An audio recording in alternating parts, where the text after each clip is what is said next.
예, 여전히 안개 장세로 불투명합니다. 마켓리더 특급 전략, 우리 투자증권 투자정보센터 이경민 연구위원과 함께 길을 좀 찾아보죠. 어서 오십시오. 예, 안녕하십니까. 네. 지지부진하면서 밀려서 이제 1930선까지, 지금 20선이네요. 1920선까지 밀려와 있습니다. 시장의 그 불안감의 근거는 어떤 겁니까? 무엇보다도 경기 우려감이 시장에는 가장 큰 불안 심리를 자극하고 있다고 볼 수 있겠는데요. IMF, 세계은행에 이어서 지난주에는 한국은행까지도 국내 경제 성장률을 하향 조정하면서 경기 둔화 우려감을 자극하고 있습니다.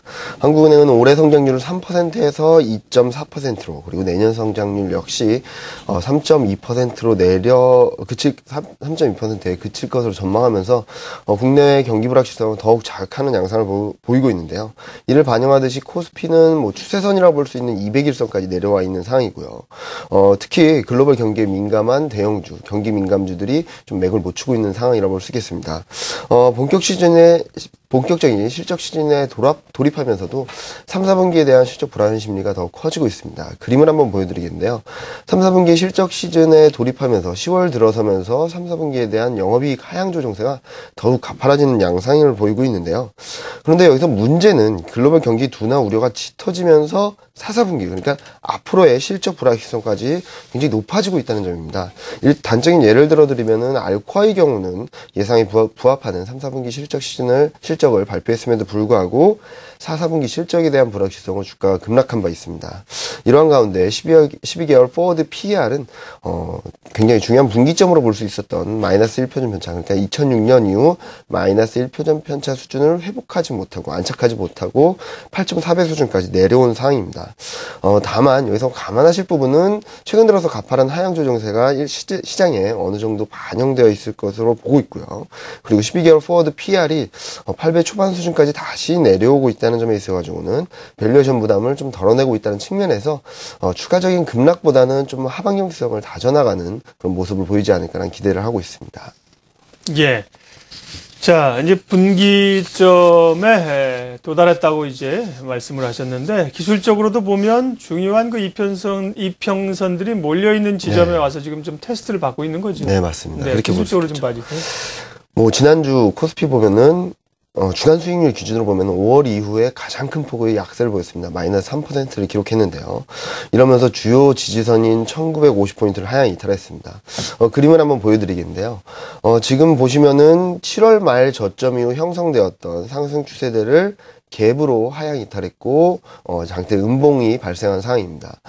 이 갭이 발생한 1960에서 1970선은 굉장히 중요한 지지선, 그러니까 돌파 갭이 발생했던 지수대를 하락 갭으로 발생하면서 이탈했다는 점에 있어가지고는 자칫하면 1960선, 70선이 굉장히 견고한 저항선으로 작용을 하고 아일랜드 갭이라고 하는 추세 전환 시그널이 발생할 수 있다는 점을 좀 감안하실 필요가 있겠습니다. 다만 지금 현재 수준을 보자면은 최악의 수급 상황에도 불구하고, 그러니까 옵션 만기와 그리고 외국인의 대량 매도에도 불구하고 지난 주 후반에는 121선, 61선을 단단하게 지켜주는 모습을 보였습니다. 이런 점을 보자면 중기 추세가 아직까지 무너지지 않았다고 볼 수 있겠고요. 이런 지지력 확보 과정에서 B-S, 그러니까 코스피 1분 차트를 통해 가지고 코스피 지수를 상승으로 움직였던 거래량을 매수 에너지, 하락으로 움직였던 거래량 매도 에너지로 봤을 때 실질적인 매도 에너지를 가늠할 수 있는 B-S 차트가 이틀 연속 개선세를 보이면서 저점 매수세가 좀 유입되는 모습이 아닌가라는 그런 부분들을 시사하고 있습니다. 따라서 이번 주는 단기적으로는 60일에서 200일선 사이에서 지지력을 보이면서 분위기 반전을 시도할 것으로 보이고 있고요. 반등 시에는 1960에서 70포인트 회복 여부가 반등의 연속성, 아니면은 최근 들어서 나타냈던 하락이 마무리될 수 있을지를 가늠할 수 있기 때문에 단기적으로는 1920에서 1970선의 박스권을 염두에 두시고 트레이딩 관점에서 접근하시는 것이 맞지 않나라는 생각을 하고 있습니다. 네. 61선, 201선, 이게 대략 어느 지수대라고요? 1920포인트 정도가 되고 있습니다. 네. 그러게요. 1950에서 좀 강력하게 갭을 메운 이후에 곧바로 좀 반등을 해줬으면 좋았을 텐데 조금 밀려왔습니다. 지금 지수대입니다. 1920선이 또 중요한 테스트를 받고 있는 국면이고요. 그나마 뭐 지난주 금요일을 봐도 그렇고 오늘도 그렇고 네. 코스닥이나 중소형주들이 흐름을 이어가고 같이 무너지지는 않는 형국들이요. 네. 다행스러운데 중소형주 강세가 이번 주에도 좀 힘을 계속 발휘할 수 있을까요? 뭐 단기적으로는 그럴 가능성이 네. 높다고 보이는데요. 좀 경계심을 높여야 될 시점이 다가오고 있다고 보고 있습니다. 10월 들어 코스피가 3% 이상 하락하는 과정에서 거꾸로 코스닥은 3% 이상 강세를 보이고 있습니다. 대형주와 중소형주 간의 차별화가 굉장히 극심해지고 있다는 상황인데요. 외국인과 기관의 러브콜을 계속적으로 받고 있고요. 또 주목하실 부분들은 산업적인 측면에서 구조적인 변화가 나타나고 이런 패러다임을 이끌고 가는 종목들이 주도주로서 부각되면서 시장을 단단하게 다져나가고 있다는 점을 감안해 봤을 때는 중기적인 측면에서 꾸준한 관심이 필요할 것으로 보고 있습니다. 다만 단기적으로는 좀 가격 부담권에 진입하고 있는 모습을 보이고 있는데요. 그림을 한번 보여드리겠습니다. 코스피와 코스닥 간의 60일 수익률 갭을 보여주는 지표입니다. 2000년 이후 평균의 플러스 1 표준 편차 수준을 넘어서고 있는데요. 7월 저점 이후 반등 과정에서 계속적으로 플러스 1 표준 편차 수준과 그리고 영선, 그러니까 평균 수준에서 등락을 반복하고 있습니다. 과거 봤을 때 이 고점권에 들어왔을 때는 코스닥의 반등 탄력이 좀 둔화되는 모습을 보였다는 점에 있어가지고 단기적으로는 추가 반등 가능성은 높이고 있지만 탄력적인 측면에서는 좀 둔화되지 않을까라는 생각을 하고 있습니다. 이와 함께 주목하실 부분들은 9월 중순까지는 외국인 기관 모두 공격적인 매수를 보였습니다. 하지만 9월 중순, 9월 24일 이후에는 중소형주에서도 코스닥에서도 좀 차별적인 대응을 보이고 있는데요. 이런 부분들을 감안해 봤을 때는 코스닥 업종, 중소형주 업종 시장 대응에 있어서도 그동안의 종목을 확산하는 과정이었다면은 좀 슬림화하는 확실한 종목들을 가져가시는 전략이 필요한 시점이 아닌가라는 생각을 하고 있습니다. 예, 말씀하신 것처럼 이제 뭐 중소형 전략이긴 하지만 그것도 쉽지가 이제 않은 게 그동안 많이 올랐던 종목들이 좀 중소형주 중에서 좀 주춤할 때 네. 들어오는 종목을 찾고 또 쉬면 쉬었던 종목들이 또 가고 이런 양상들이에요. 네. 이번 주 대응 전략은요? 뭐니 해도 네. 코스피 탄력이 둔화될 경우에는 중소형주가 대안이 되는 건 맞습니다.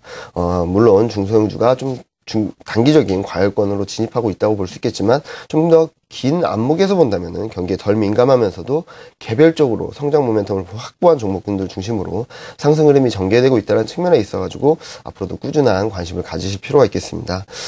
이유를 몇 가지 들어드리겠는데요. 우선적으로는 경기가 안 좋을 때 고정비 비중이 큰 대기업보다는 중소기업들이 좀 더 능동적으로 대응할 수 있다는 장점을 가지고 있고요. 그리고 스마트폰 확산과 같이 경기 사이클과는 좀 크게 연관성이 없는 소비 패턴이 출현하면서 중소기업들이 이익 개선세가 좀 뚜렷해지고 있는 모습을 보이고 있습니다. 따라서 종목 선택에 있어서 신성장 동력을 확보하고 이렇게 장착해 나가고 있는 종목들을 중심으로 접근을 하는 것이 필요할 것으로 보고 있는데요.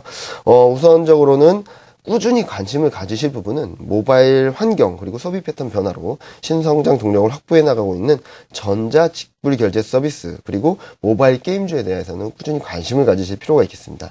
다만 이런 종목들이 지난주에는 뭐 급등을 했습니다. 뭐 상한가를 기록하기도 하고요. 네. 이런 점을 감안했을 때 단기적으로는 태블릿 PC 성장의 대면적 터치 패널 그리고 모바일 기기 확산으로 부각되고 있는 스마트 러닝, 중국의 내수 시장 확대 관련주에 좀 관심을 가져보실 필요가 있지 않나라는 생각을 하고 있습니다. 앞서 말씀드렸던 전자 직불 결제 서비스라든지 모바일 게임주 같은 경우는 가격 부담이 좀 완화되는 시점에서 다시 접근을 하시는 것이 좋을 것으로 보고 있고요. 태블릿 터치 패널과 그리고 스마트 러닝 그리고 중국 소비 관련주들은 최근 들어서 조금 주춤한 모습을 보이면서 물량 수화 과정을 어느 정도 거쳤다는 측면에 있어가지고 이런 업종들과 종목군 중심으로 가져가시는 것이 필요하지 않나라는 생각을 하고 있습니다. 예, 마켓리더 특급 전략 이경민 우리 투자증권 연구위원 월요일 순서 함께했습니다. 고맙습니다. 예, 감사합니다.